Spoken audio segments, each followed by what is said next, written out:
Welcome to McPlum, simple solutions served daily. You start by saving work and preparing admin access. This avoids data loss and allows deeper fixes.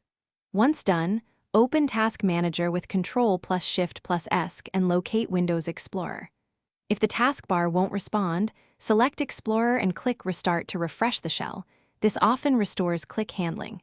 If that fails, keep Task Manager open because you'll use it to launch PowerShell as admin. Make sure you note any unsaved work before proceeding with system-level commands.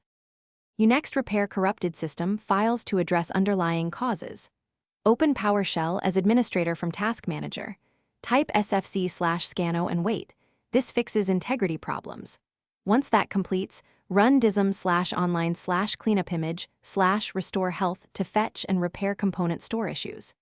After those finish, re-register the taskbar shell using the PowerShell re-register command.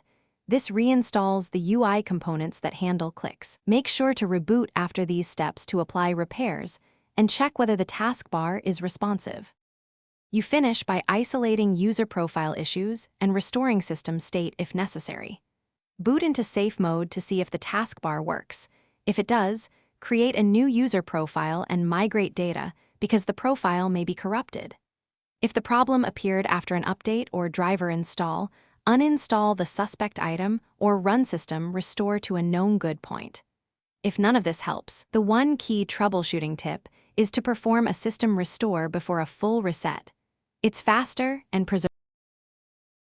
Thanks for watching. Stay juicy and subscribe.